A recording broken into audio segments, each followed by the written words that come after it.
Big Boss season 8 Tamil இறுதி கட்டத்தை எட்டியிருக்குங்க. இப்போ அடுத்த வாரம் முழுவதும் யார் வெற்றியாளர் அப்படின்னு தீர்மானிக்கிறதுக்கான வாக்குகள் நடைபெற்று கொண்டிருக்கோம். அதுதான் இப்போ நமக்கு மெயின் கான்சன்ட்ரேஷனே. அதை தவிர்த்து பார்த்தீங்கன்னா உள்ளே அடுத்த 8 கண்டஸ்டன்ஸ் அதில் தர்ஷிகா அன்ஷிதா அது விஷாலோட அவங்க எப்படி பேச போகிறாங்க அப்படிங்கிற அந்த ஒரு எதிர்பார்ப்பு நமக்கு இருக்குது. அதெல்லாம் நம்ம பார்க்கலாம். இப்போ யார் ஜெயிப்பாங்க அப்படிங்கிறத பார்க்கறதுக்கு முன்னாடி சுனிதாவுக்கு அவங்க தவறான முறையில் ஒரு புரிதலை வச்சுருந்துருக்காங்க. அதுக்கு நம்ம கண்டிப்பாக ஒரு பதில் வீடியோ பண்ணணும். அது தனி வீடியோவோ பண்ணணுங்கிறதுக்காக தான் இந்த வீடியோ நான் பண்ணுறேன். என்னென்னா, சுனிதா நேற்று சேதனை முன்னாடி பேசும்போது ஒரு விஷயம் சொல்லியிருந்தாங்க. பிஆர் ஒருத்தவங்க பிஆர் வச்சு என்ன பண்ணிடுறாங்கன்னா, கப்பு அவங்க எடுத்துகிட்டு போனாலும் ஓகே அப்படின்னாங்க.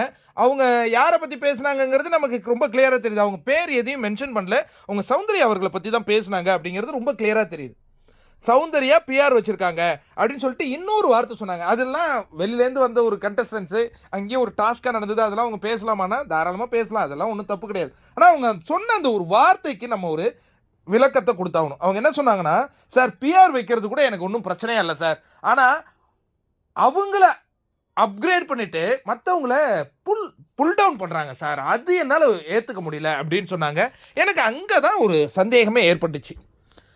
சுனிதாவுக்கு அந்த மாதிரி யாரும் புட் டவுன்லாம் பண்ணல, அவங்களே பண்ணிக்கிட்டாங்க. அவங்க கவிதை சொல்லியே அவங்க வெளியேறினாங்க. அதான் உண்மை. அது அவங்களுக்கு தெரிஞ்சுதா என்னன்னு எனக்கு தெரியல. என்ன கவிதை? சேதனை புகழ்ந்து கவிதை பண்ணாங்கல்ல, அதில் தான் வெளில போனாங்க அவங்க. அதற்கு அடுத்தது அவங்களுக்கு யாராவது நெகட்டிவ் டேக் போட்டு ஏதாவது பண்ணாங்களான்னா எனக்கு தெரியல. அதெல்லாம் நான் பார்க்கல. அவங்க சொன்ன ஒரு விதம், அவங்க சொன்ன விஷயத்தில் ஒரு உண்மை இருக்குது. ஒரு ஃபேண்டம்ஸ் அவங்க கண்டஸ்டன்ஸை புகழ்றது மட்டும் இல்லாமல் மற்றவங்களுக்கு டீஃப்ரேம் உருவாக்கிட்டு உட்காந்துருக்கிற ஒரே ஃபேண்டம் என்னன்னா, நம்ம மதிப்புக்கும் மரியாதைக்குரிய முத்துக்குமரன் அவர்களுடைய ஆர்மி அப்படின்னு சொல்லிட்டு அவருடைய ஃபேண்டம் அப்படின்னு ஒன்று உருவாயிருக்கு. இப்போ புதுசாக ஒரு ஹேஷ்டேக், என்னது, மண்ணின் மைந்தன். நான் கேட்குறேன், முத்துக்குமரன் மண்ணின் மைந்தன்லாம் மற்றவங்களாம் என்ன அயல்நாட்டு மைந்தனா? இல்லை, புரியலையே எனக்கு. எல்லாரும் தான் மண்ணின் மைந்தன். எனக்கு இந்த மாதிரி இந்த இந்த மண்ணின் மைந்தன் டேக்குள்ளேயே எனக்கு பல அரசியல் இருக்குங்க. இது அரசியல் உள்ள புகுந்திருக்கு முத்துக்குமரனை ஜெயிக்க வைக்க. எனக்கு அது நல்லதாகவும் படலை. அதே மாதிரி அந்த முத்துக்குமரன் ஃபேண்டம்ஸ் அப்படின்னு ஒன்று இருக்கு இல்லையா, பயங்கர நெகட்டிவான பீப்புள்ஸ். எப்படியான நெகட்டிவான பீப்புள்ஸ்னா, நான் முத்துக்குமரனை விமர்சிக்கல, அவரை விட்டுறேன். எனக்கு இப்போ அந்த ஃபேண்டம் கூட தான் எனக்கு ப்ராப்ளமே.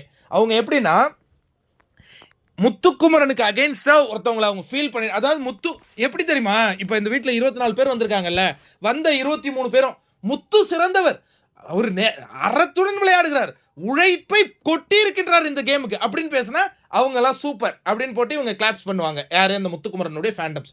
முத்துவின் அந்த கேமை உடச்சிட்டாங்க அப்படின்னா ஹேஷ்டேக் பாருங்க, டப்பா அருண். நேத்தி அருண் எவிக்ட் ஆகிட்டார்ல, அவங்க இப்போ டப்பா அருணை விட்டுட்டாங்க. ஏன்னா முத்து வெளில வரும்போது அவர் ஒரு வார்த்தை பேசினார்ல, அந்த பையன் இந்த கேமுக்காக உழைத்திருக்காங்க. ஒன்னே பங்காளி, you are deserved, we are so much worried your eviction. இது எவ்வளோ அழகாக டப்பா அருண் ஹேஷ்டேக் உருவாக்குனது அவனுக்கு தான். முத்துக்குமரனை பேசுனானா சூப்பர், ஓகே. அதுக்கு அடுத்தது ரயானுக்கு பேர் இவங்க ஹேஷ்டேக் போட்டு வச்சுருக்காங்க, அழுகுண்ணி ரயானா. யார் அழுதது? டிக்கெட் டு ஃபினாலேயில் யார் அழுதது? அழுதது முழுவதும் முத்து தானே.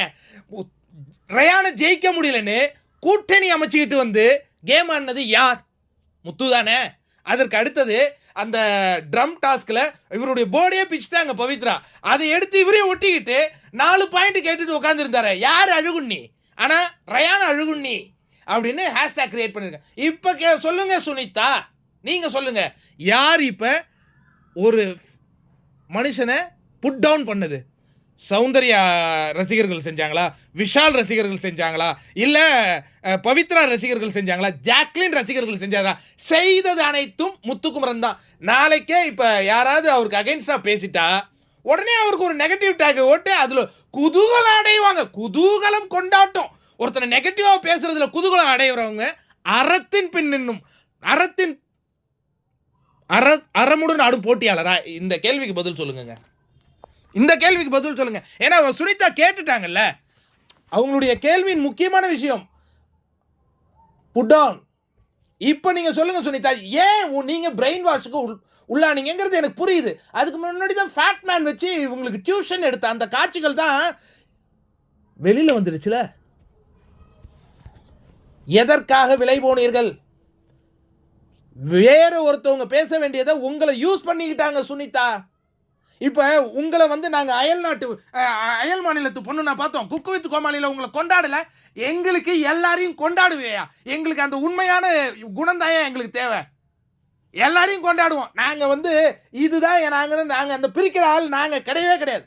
பிரிக்கிறாங்கல்ல, அதுல ஒரு சுயநலம் இன்பம் காண்றாங்களே, அவங்க தான் நண்பர்களே நம்ம இங்க புறக்கணிக்கப்பட வேண்டிய ஒரு நபர்களாக இருக்கிறாங்க. இதை நீங்க பாத்துங்கன்னா, மீண்டும் சொல்றேன், ஒரு ஃபேண்டம்ஸ் பிஆர் வச்சு மற்ற கண்டஸ்டன்ஸை கீழே இறக்கி பேசின ஒரே ஃபேண்டம்ஸ் முத்துக்குமரனுடைய ரசிகர்கள் தான். இதுக்கு ஆதாரங்கள் நீங்களே சோசியல் மீடியாவில் பார்த்துருக்கீங்க. அப்போ சுனிதா சொன்னது முத்துக்குமரனை தான் அது போய் சேருது. ஆனால் இவங்க சொல்லலை. ஏன்னா இவங்க சௌந்தர்யாவை சொன்னாங்க. இவங்க தவறான புரிதல்ல அதை சொல்லியிருக்காங்க. ஃபேட்மேனால பிரெயின் வாஷ் செய்யப்பட்டு அவங்க சொல்லியிருக்காங்க. இதில் ஏதாவது தவறு இருந்தால் நீங்கள் சொல்லுங்கள், நான் ஒத்துக்கிறேன்.